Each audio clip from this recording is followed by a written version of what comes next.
पुणे में वित्तीय वर्ष 2026 को लेकर जिला नियमित समिति यानी डीपीडी की बैठक संपूर्ण हुई है। बैठक के बाद उप मुख्यमंत्री सुनीत्रा पवार ने मीडिया से बातचीत करते हुए कई अहम बातें कही।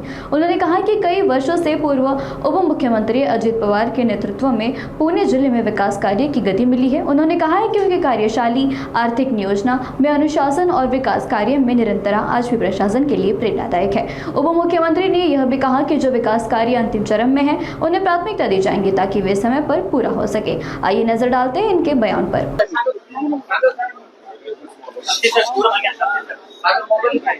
सर्वात प्रथम मी सर्व पत्रकारांचे मनपूर्वक स्वागत करते।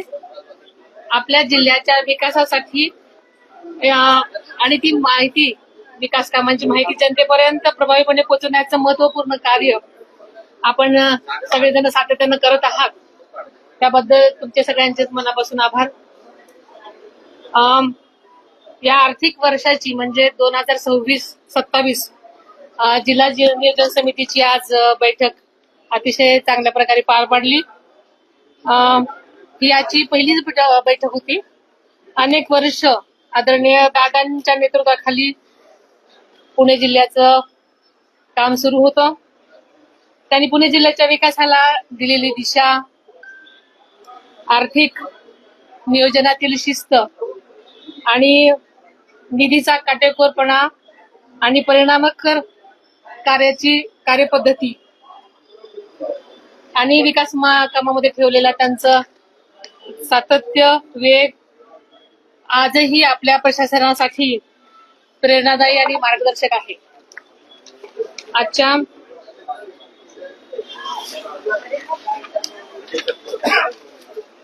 आपल्या जिल्ह्याच्या सर्वांगीण विकासासाठी आवश्यक निधी उपलब्ध करून देणं, विकास कामांचे सूक्ष्म नियोजन करणं आणि प्रत्येक काम वेळेत गुणवत्तापूर्ण करणं, यासाठी आदरणीय दादा नेहमीच त्यांच्या कार्यसंस्कृती पुढे नेण्याचा आणि त्याच पावलावर पाऊल टाकून त्यांची कार्यपद्धती, त्यांचा शिस्त, त्यांचा विश्वास, जनतेप्रती असणारी त्यांची श्रद्धा असंच पुढे नेण्याचं काम मीही यापुढे करत राहणार आहे।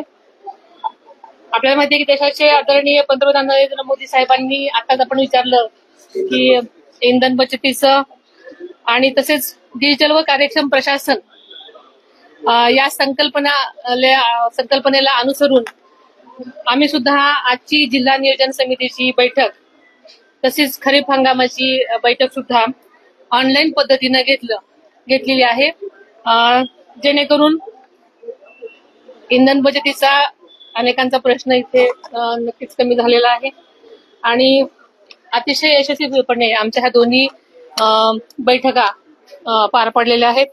या बैठकीमध्ये जिल्हा वार्षिक योजना सन 2025-26 चा खर्च, तसेच 2025-26 मध्ये पुणे जिल्ह्यासाठी जिल्हा वार्षिक योजना सर्वसाधारणपणे 1369 कोटी रुपये, तसेच अनुसूचित जाती उपाययोजना 145 कोटी रुपये, तसेच आदिवासी घटक कार्यक्रम 56 कोटी 46 लाख रुपये असा एकूण 1589 कोटी 46 लाख रुपयाचा निधी आज म्हणजे प्राप्त झालेला होता।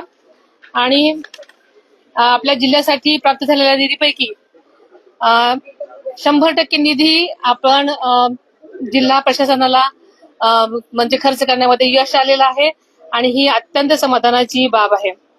आणि हा निधी खर्च करत असताना जे कामं पूर्णत्वास गेलेले आहेत त्या कामांना प्राधान्य देण्यात आलेलं आहे, तसेच विकास कामं वेळेत पूर्ण होण्यासाठी आम्ही विशेष भर देण्यात आलेला आहे। या आर्थिक वर्षामध्ये Pune grand tour, agro hackathon, आदर्श शाळा, स्मार्ट पीएचसी, जे की कालच 45 पीएचसीचं उद्घाटन ऑनलाईन पद्धतीने झालेलं आपल्या सगळ्यांना माहिती आहे। यासारख्या महत्वाकांक्षी योजनांचं आम्ही यशस्वीपणे अंमलबजावणी मागच्या वर्षामध्ये करण्यात आलेली आहे आणि जिल्हा वार्षिक योजना सन 2027 तसेच सन 2025-26 मध्ये सर्वसाधारण अंतर्गत 1379 कोटी रुपयाचा निधी प्राप्त झाला होता।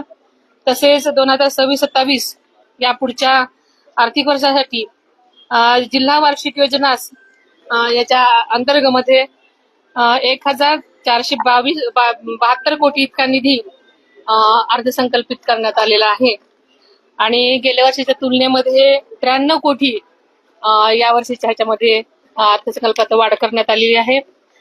तसेच आदिवासी घटक कार्यक्रमामध्ये 6,47 लाखाची वाढ होऊन 71,93 इतका निधी अर्थसंकल्पित झालेला आहे. तसेच अनुसूचित जाती उपाययोजनाकरता सुद्धा 145 कोटी रुपयांचा निधी अर्थसंकल्पित झालेला आहे. जिल्ह्यातील तिन्ही योजना मिळून एकत्रित आराखडा हा जवळजवळ 1,689 कोटींचा झालेला आहे. जिल्ह्याच्या महत्वाकांक्षी प्रकल्पाची आदरणीय दादांनी मुहूर्तमेढ रोवलेली आपल्या सगळ्यांनाच माहिती आहे आणि मुख्यमंत्री आदरणीय देवेंद्रजी फडणवीस साहेबांच्या सहकार्याने मार्गदर्शनाखाली आपले सगळेच प्रकल्प अतिशय वेगवान आणि गतिमान पुढे नेण्यासाठी शक्य झालेलं आहे. पुणे जिल्ह्याच्या विकासासाठी निधी कशाही प्रकारे कमी पडू दिला जाणार नाही याची राज्य शासनामार्फत दक्षता घेतली जाईल. खरं सांगायचं तर आजचा हा विकास प्रकल्प यावर्षी जिल्हा वार्षिक योजनेसह पुणे जिल्ह्यासाठी अनेक महत्वाच्या प्रकल्पांना आम्ही निधी उपलब्ध करून देण्यात आलेला आहे. त्यात प्रामुख्याने पुणे ग्रँड टूर रस्ते प्रकल्प 718.2 कोटी, कुंभमेळा तयारीच्या अनुषंगाने श्री क्षेत्र भीमाशंकर विकास आराखडा टप्पा त्यासाठी 282.57 कोटी, श्री संत तुकाराम महाराज जन्मस्थान विकास आराखडा 41.71 कोटी रुपये, तसेच सिंहगड किल्ला समग्र विकास आराखडा 261. प्रत्येक विकास काम विरहित कालावधीत पूर्ण व्हावं यासाठी नियोजन, सातत्यपूर्ण आढावा आणि प्रशासकीय समन्वयावर आम्ही भर देत आहोत. प्रशासन, लोकप्रतिनिधी आणि सर्वच संबंधित यंत्रणांच्या समन्वयातून पुणे जिल्हा विकासाच्या नव्या उंचीवर नेण्याचा आमचा प्रयत्न राहील.